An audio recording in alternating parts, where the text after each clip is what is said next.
মানুষের পেটে যন্ত্র আছে, ইঞ্জিন আছে। এই ইঞ্জিন যদি 24 ঘন্টা চলে, এই ইঞ্জিন এক সময় কি নষ্ট হয়ে যেতে পারে।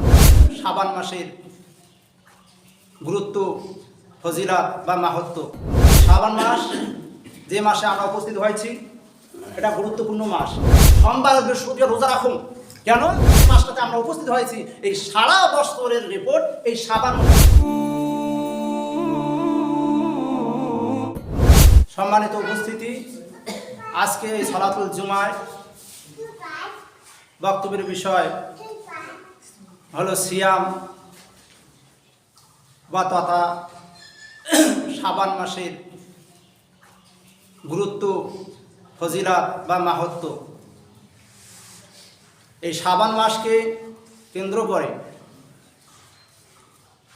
মহানবী সাল্লাল্লাহু আলাইহি সাল্লামের বাণী থেকে কিছু সংক্ষিপ্ত আলোচনা করে আমার বক্তব্যকে ইতি করে নিয়ে আসবো ইনশাআল্লাহ আজিজ। সম্মানিত উপস্থিতি,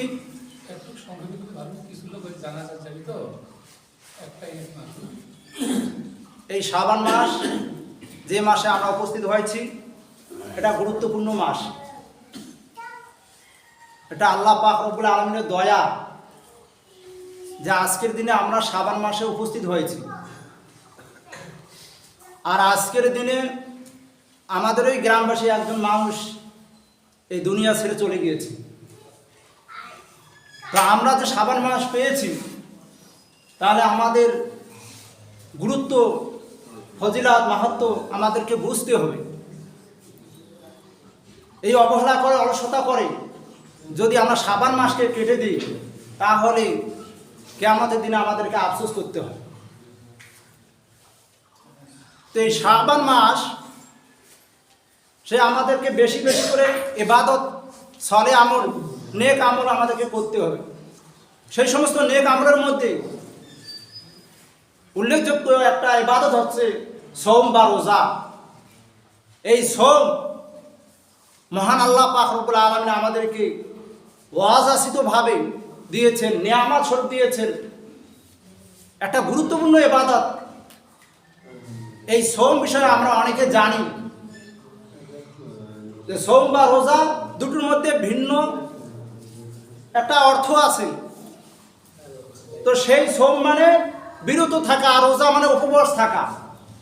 যদিও বা সেটা অর্থ আমাদের বোঝার অর্থে, তা আমাদেরকে বুঝতে হবে সোম হলো বিরত থাকা, আর রোজা হলো উপবাস থাকা। সারা দিন যদি কেউ উপবাস থাকে, কিছু না খায়, তাহলে তার রোজা হবে।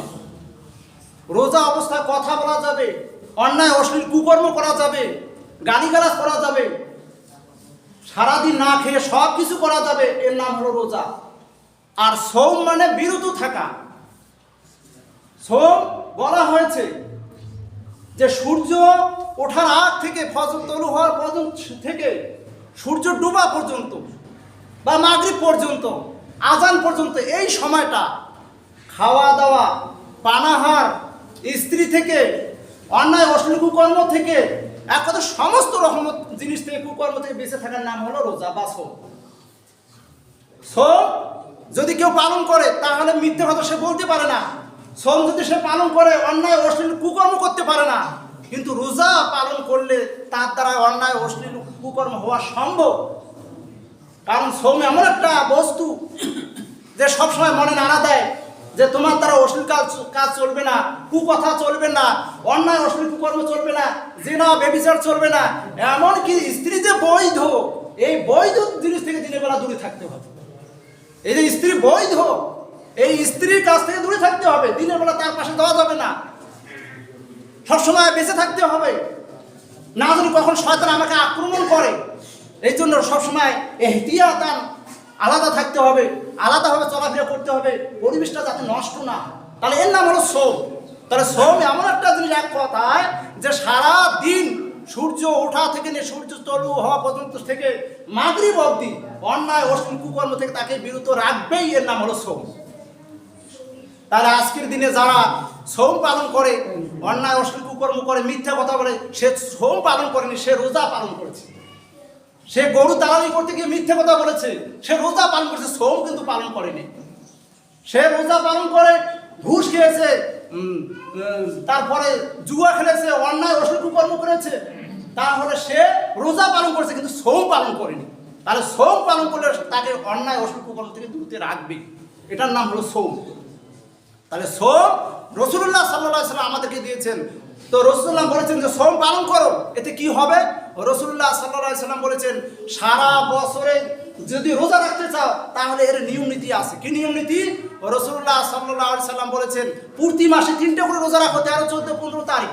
এই 13, 14, 3 দিন 15 পর্যন্ত রোজা রাখবে, তাহলে সে সারা বছর রোজা রাখলে যে নেকি পাবে সেই 3 দিন রোজার বদলতে সেই নেকিগুলো সে পেয়ে যাবে। শুধুমাত্র 3 দিন, 13, 14, 15 প্রতি মাসে যদি 3টা রোজা রাখে কোনো মানুষ, তাহলে সারা বছর রোজা থাকলে যে নেকি 3টা রোজার পরিবর্তে সেই নেকি পাওয়া যাবে। এর এত গুরুত্ব আছে। শুধু 3টা রাসূলুল্লাহ বলে থামেননি, যে বলছে রাসূলুল্লাহ বলছেন যে প্রতি সপ্তাহে সোমবার বৃহস্পতিবার রোজা রাখুন। কেন? রাসূলুল্লাহ সাল্লাল্লাহু আলাইহি ওয়াসাল্লাম বলেছেন মানুষের যে আমল সমূহ পেশ করা হয় আল্লাহর দরবারে সেটা হলো সপ্তাহে সোমবার আর বৃহস্পতিবার দিন আল্লাহর কাছে পৌঁছানো হয়, সৎ কাজ আল্লাহর কাছে পৌঁছানো হয়। তো আল্লাহ রাসূল বলছেন যে আমি সোমবারের দিন এই জন্য রোজা রাখি, বৃহস্পতিবার এই জন্য রোজা রাখি, মাঝখানে যে আমার ইবাদত হয়েছে এই ইবাদতগুলো আল্লাহর দরবারে পেশ করা হবে, এমন তো অবস্থায় পেশ করা হোক যে আমি ওই অবস্থায় সিয়াম পালন করছি, রোজা আছে, এই অবস্থা আমার পেশ করা হোক। তাহলে সাপ্তাহিক রিপোর্ট আমাদের যে কাজকর্ম হয়, নেক আমল হয় আর খারাপ কাজে হয়, সেগুলো কিন্তু সাপ্তাহিক আল্লাহর কাছে পেশ করা হয়। সেটা হলো সোমবার আর বৃহস্পতিবার দিন।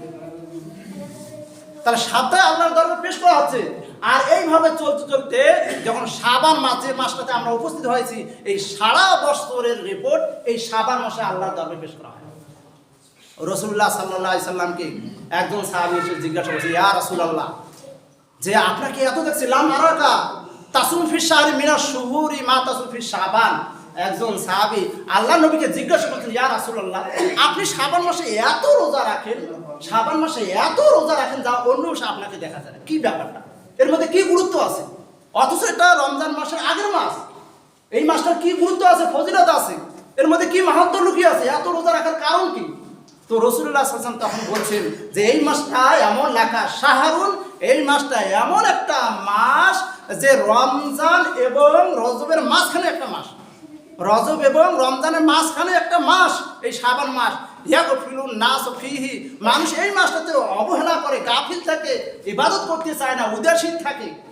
তাই লেখা শাহরুনটা এমন একটা মাস তুরফাউ ইলা রাব্বিল আলামিন, এই মাসে মানুষের আমল সমূহ আল্লাহর দরবারে পেশ করা হয়, সারা বছরের রিপোর্ট পেশ করা হয়, মানুষ কি কাজ করেছে এই রিপোর্ট পেশ করা হয়। তা আমি চাই ওয়ানা উহিব্বু, আমার কাছে খুবই প্রিয়, কি প্রিয়, তুরফাউ ইলাইহি, আল্লাহর কাছে পৌঁছানো হবে, ওয়ানা সায়মুন, আমি রোজা অবস্থায় আছি, আল্লাহ দেখুক যে শাবান মাসে আমার সারা বছরের রিপোর্ট পেশ করা হবে, আমি রোজা অবস্থায় পেশ করছি কিনা, আমার আমলটা চলে যায় আল্লাহর দরবারে, যে শাবান মাসে আমি রোজা অবস্থায় আছি, আমার রিপোর্টগুলো আল্লাহ দেখুক যে ইবাদতের অবস্থায় আমার দিনগুলো কাটছে শাবান মাস। এটা এমন একটা গুরুত্বপূর্ণ মাস। রাসূলুল্লাহ সাল্লাল্লাহু আলাইহি সাল্লাম বলা হলো, রাসূল সাল্লামের স্ত্রী বলছেন, উম্মে সালমা রাদিয়াল্লাহু তাআলা আনহা থেকে বর্ণিত, তিনি বলছেন যে আল্লাহ রাসূল সাল্লাম 2 মাস লা ইয়াসুমুন নবী সাল্লাল্লাহু আলাইহি ওয়াসাল্লাম শাহরাইনি মুতাতাবিআইনি ইল্লা শাবান ও রমজান। রাসূলুল্লাহ সাল্লাল্লাহু আলাইহি ওয়াসাল্লাম বলছেন যে রাসূল সাল্লাম স্ত্রী একজন বলছেন, উম্মে সালমা, তিনি বর্ণনা করছেন যে আল্লাহর নবীকে 2 মাস একাধারে রোজা রাখতে দেখা যায় না, সেটা হলো শাবান মাস এবং রমজান মাস। এই 2টো মাস খুব রোজা রাখতেন, এই শাবান মাস রমজান মাস এই 2টো মাস খুব রোজা রাখতেন। তো রমজান মাসের রোজা হলো ফরজ রোজা, আর শাবান মাসের এই রোজাটা হলো নফল রোজা। এই মাসে আল্লাহ দরবারে রিপোর্ট পেশ করা হয়, মানুষের আমল সমূহ পেশ করা হয়, যে মাসটাতে মানুষ আজকে গাফিল রয়েছে, মানুষ ইবাদত করতে চায় না, রোজা থাকতে চায় না, সিয়াম পালন করতে চায় না, মানুষ অবহেলায় দিন কাটাচ্ছে। তাহলে একটা দিন আমাদের কাছে চলে যাচ্ছে, এই দিনটা কিন্তু আর পাওয়া যাবে না। এই শাবান মাস যার আজকে মৃত্যু হয়েছে সেই দিনটা আর পাবে না, তার শেষ আমল বন্ধ হয়েছে। আর আজকে আমাদের আমল নামা খোলা আছে, আমরা রোজা থাকছি না, আমার যে আজকে এই শাবান মাসে আল্লাহর দরবারে যে রিপোর্ট পেশ করা হবে, আমি এমন অবস্থা আছে যে আমার কোনো ইবাদত নেই, না আছে আমার নামাজ, না আছে আমার সলে আমল, না আছে আমার পিতামাতার সেবা যত্ন, না আছে আমার অন্য কোনো ইবাদত। রোজা তো এই নফল রোজা তো দূরের কথা, এমনও মানুষ আছি যারা আমরা ফরজ রোজা থেকে বঞ্চিত, ফরজ রোজাও থাকতে যাই না, এমনও মানুষ আমরা আছি। অথচ রোজার মধ্যে খুব গুরুত্বপূর্ণ আছে। কেন রাসূল সাল্লাল্লাহু আলাইহি ওয়াসাল্লাম বলছেন যে 7টা রোজা রাখো, মাসে রোজা রাখো, সারা বছর রোজা রাখো, কেন বলছেন? মানুষের পেটে যন্ত্র আছে, ইঞ্জিন আছে, এই ইঞ্জিন যদি 24 ঘন্টা চলে, এই ইঞ্জিন এক সময় গিয়ে নষ্ট হয়ে যেতে পারে, এই ইঞ্জিন এক সময় গিয়ে নষ্ট হয়ে যেতে পারে। যার কারণে একটু বিরত রাখতে বলেছেন। যাদের দেখবেন পেট বড় হয়েছে, যাদের ভুঁড়ি অনেক বড় হয়েছে, যারা খেতে পারে না, ডাক্তার অলরেডি তাদেরকে বলে দিয়েছে যে কম খাও, কম আহার করো, তাহলে সুস্থ থাকবে, না হলে তোমার পরিস্থিতি খুবই খারাপ। অথচ রাসূলুল্লাহ 2400-1400 বছর আগেই এই কথা বলে দিয়েছেন যে রোজা মাঝে মধ্যে থাকো। এটা এমনি দেন নেই, উপবাস থাকাটা এমনি নয়। আমাদেরকে অযাচিতভাবে এইভাবে হাতিয়ার তুলে দিয়েছেন, নামাজ দিয়েছেন, রোজা দিয়েছেন, অন্যান্য সৎ কর্ম দিয়েছেন, কিন্তু আমরা সেগুলো ভুলে যাই। তাই আল্লাহ পাক রব্বুল আলামিনের কাছে আমরা সকলেই দোয়া করি, প্রার্থনা করি যে আমরা শাবান মাসে উপস্থিত হয়েছি, সামনে রমজান মাস আসতেছে, তার জন্য আমরা প্রস্তুতি নিই।